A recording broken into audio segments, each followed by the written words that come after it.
Hi, Joshua Parker here from earthly.gifts. And in this video, I'm going to give you a little rant on the concept of entrainment. And the reason I'm doing this is because I really feel that in this time that we're living in right now, we really need to consider this concept and understand the implications that it has on our health and well-being more than we actually are right now. So entrainment is the concept of two oscillating systems in close proximity to each other, influencing each other's oscillation or resonance. And so this is an important factor in human systems and animal systems because we are electromagnetic beings.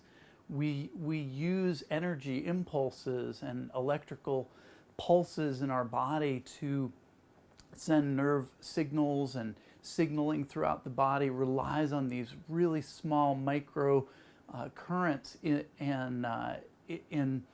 without it we just can't function normally. And in the past we didn't have so much influence with technology that we have today, and this technology is entraining your body systems.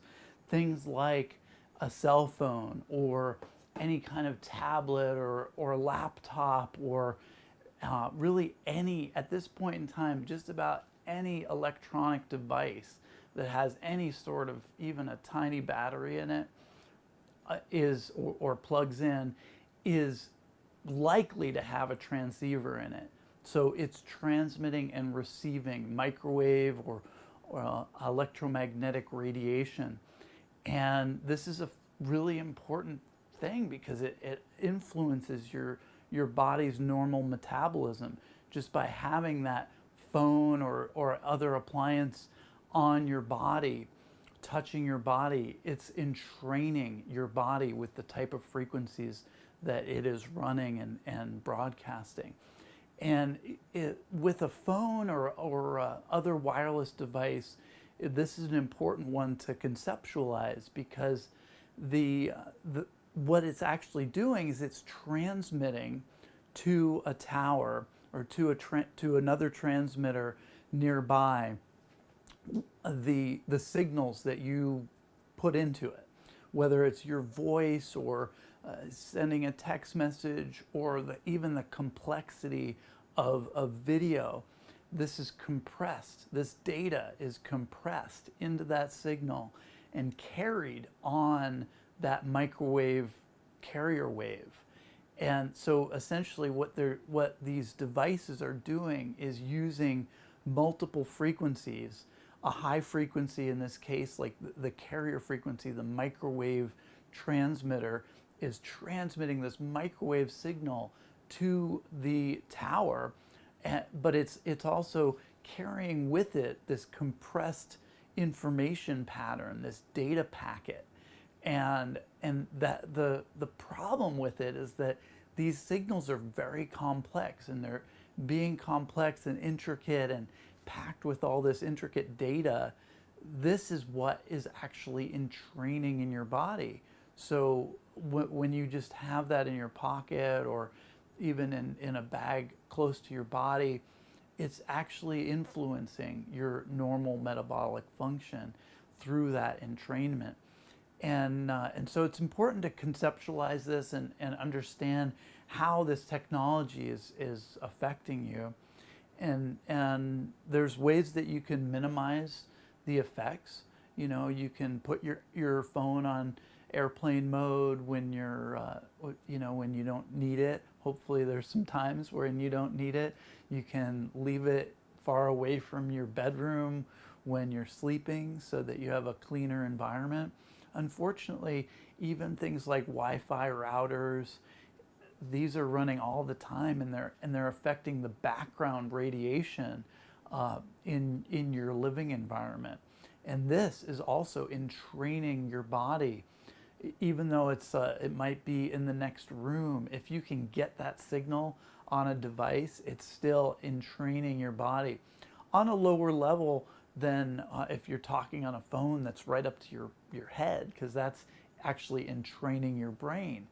And brainwave entrainment is actually a whole other topic that that I'll probably do another video on at some point. But EEG, electroencephalograph, is a visual representation of how the brain waves are functioning in your body when you're contemplating different things, and there's an entrainment effect going on even in things like meditation. When you get into deep meditation, your brain is entraining your entire system and lowering your stress response and all these beneficial things. And this all goes back to entrainment. And when we look back at the development of technology and how things have evolved, and these concept of entrainment, of course, it's important to consider the Schumann resonance. This is these resonant peaks of electromagnetic energy in our biosphere. This is the area between the crust of the Earth and the ionosphere, which is this upper layer in our atmosphere, which is charged. It's an energetic, charged, conductive layer of our atmosphere. And these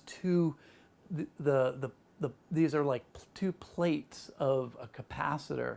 The area between our biosphere is essentially the insulator between those two plates of the capacitor. And this was tested. This was a theory by Winfried Otto Schumann, who went on to test his theory of the way lightning discharges influence these peaks, these resonant peaks of electromagnetic energy in our biosphere. And this was in the 1950s that he was doing this work. And it turns out we for quite a while were calibrating instrumentation on these Schumann resonance peaks, which the most dominant one was at 7.83 hertz. But there's other peaks in these as well, and they follow certain patterns and this. But now things have seem to be shifting, and we can no longer calibrate instrumentation on the Schumann resonance, and that may be a factor in relating to solar activity, but it also may be an effect from some of the man-made technology that is influencing our environment and entraining this environment and leaving us in a situation where we're not entraining to the earth like we should be naturally, and so that's why it's important to, for the example of Wi-Fi, when you have a router in your home, you're going to sleep better and have a more balanced energetic environment if you unplug it at night.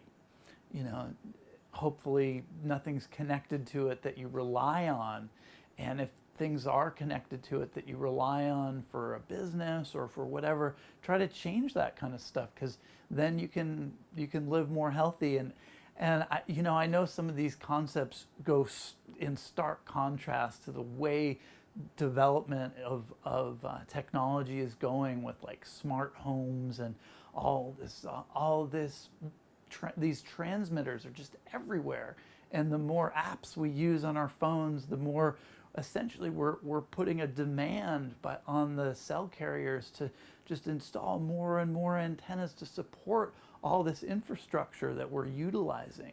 So these are really important concepts to consider, and that's why I just wanted to talk a little bit about entrainment, and things like an electromagnet like this and pulsed magnetic technologies can have a really significant effect in helping correct these imbalances that we've created in our environment.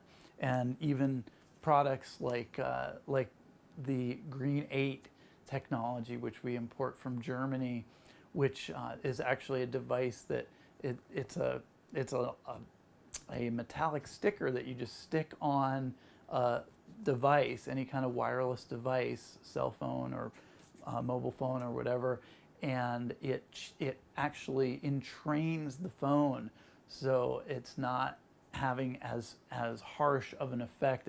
The energy is shifted in it, so it doesn't have it doesn't push as much stress into the system, and basically corrects the way that the information pattern is coded into the signal. So that's why they've been updated regularly over the years, because just to keep up with all the 4G technologies, and now this 5G thing is just completely ridiculous. And I think we all need to be complaining about that and protesting that, because it's really not efficient technology. That's the bottom line. It doesn't effectively go through walls, and it's going to require more and more transmitters to be installed in closer and closer proximity to where they're being used. So it's a backwards technology. So anyway, but that's not the subject of this video. So, but pulsed magnetic technology is a really important technology to consider in this world of entrainment, of entrainment where we're not being conscious of what's entraining us, you know, and so I'm gonna do. This is actually the first of a series of videos that I'm doing about entrainment and related technologies. So the next one will be on pulsed magnetic technology, and I'm going to share a bunch of information that I've learned over the years about pulsed magnetic technology, so that you can get the most out of it and understand how to get started with it, and just how to make sure that you're not deceived by people that might, you know, overpromise and under deliver. I think that's never a good thing to do. So thank you for watching this video on entrainment, and I look forward to seeing you on the next one and sharing the next one with you as well. So I'll see you then. Thanks again for watching.